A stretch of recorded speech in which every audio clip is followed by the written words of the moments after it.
Hello students, कैसे हो आप सभी। तो आज हम करने वाले हैं class 9th R D Sharma chapter number 1 के क्वेश्चंस। आपको क्या करना है, क्वेश्चन नंबर 1 में express 7/8 in the decimal form of long division method.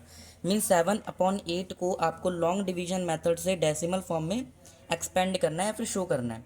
सबसे पहले आपको पता है कि जो डिनोमिनेटर होता है वो बाहर लिखा जाता है एंड न्यूमिनेटर को आप अंदर लिखते हो। अब हम इसको सॉल्व करना स्टार्ट करेंगे। आपको ये भी पता है कि हम इसको जब तक सॉल्व करेंगे जब तक नंबर रिपीट ना हो जाए, मीन्स जो क्वेश्चन दिया वो रिपीट ना हो जाए, तब तक हम क्या करेंगे, इसको डिवाइड करते चलेंगे। करना स्टार्ट करते हैं। 7 तो छोटा नंबर है तो जीरो पॉइंट लगा के जीरो ले लेंगे एंड देन इसको डिवाइड करना स्टार्ट करेंगे। क्या होगा, 8 8 जा 64 पे ये जाएगा, क्योंकि 8 9 जा 72 तो बड़ा हो जाएगा, 64 पे से डिवाइड करेंगे। तो फिर आपका आ जाएगा, इसको माइनस, आप 70 में से 64 को माइनस करेंगे, आपका आएगा 6।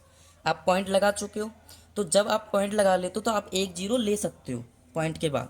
ठीक है, एक स्टेप में एक जीरो आप ले सकते हो, बट अगर सेम स्टेप में आपको दो जीरो लेने पड़ते हैं तो आपको एक जीरो पर लगाना पड़ता है। अब इसको आगे सॉल्व करते हैं। अब आएगा 8 7 जा 56 एंड देन 60 में से 56 को माइनस करें तो आपका आंसर आएगा 4। फिर सेम वही कि आपने पॉइंट लगा रखा है तो हम एक जीरो ले सकते हैं। अब 8 के टेबल में 45 टाइम्स पे आता है तो 8 5 जा 40।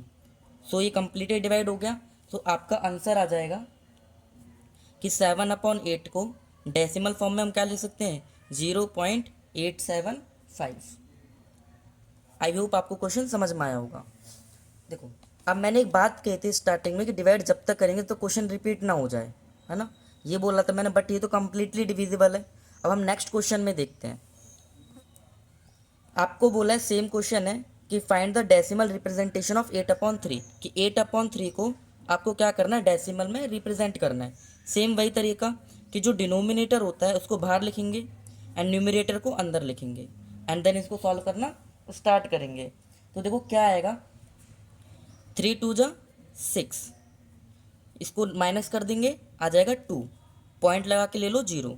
3 6 जा 18, 2 फिर आ गया।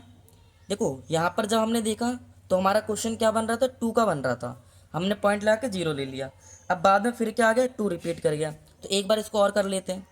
2 6 जा 18, देखो फिर से 2 रिपीट कर गया। सो बस मैं इसी रिपीटेशन की बात कर रहा था कि जैसे आपका क्वेश्चन रिपीट होने लगे तो आप डिवीज़न छोड़ दोगे। तो क्या करेंगे अब, अगर मैं दोबारा भी करता हूँ, अगर जीरो लेता हूँ तो फिर वही रिपीट हो जाएगा, 3 6 जा 18, फिर क्वेश्चन रिपीट कर गया। सो मैं इस क्वेश्चन को यहीं एंड कर दूंगा। लिखेंगे कैसे वो समझो। आंसर को कैसे लिखेंगे, आपने 8/3 को रिप्रेजेंट करा है डेसिमल में और आपका आंसर आया है 2 पॉइंट। देखो एक चीज़ है, आप इसको ऐसे लिख सकते हो 2.666 जितना निकला है, और ये आगे भी चलता रहेगा, मीन्स 6 ही रिपीट होता रहेगा, तो आप डैश भी लगा के छोड़ सकते हो। बट अगर आपको और तरीके से लिखना है, दूसरे तरीके से, तो आप क्या कर सकते हो, जो नंबर रिपीट हो रहा है उसके ऊपर बार लगा दो। तो 2.6 के ऊपर मैं क्या लगा दूंगा, बार। तो बार क्या रिप्रेजेंट कर रहा है कि आपका इस आंसर में 6 क्या होगा, रिपीट हो रहा है। आई होप आपको दोनों क्वेश्चन समझ में आए होंगे।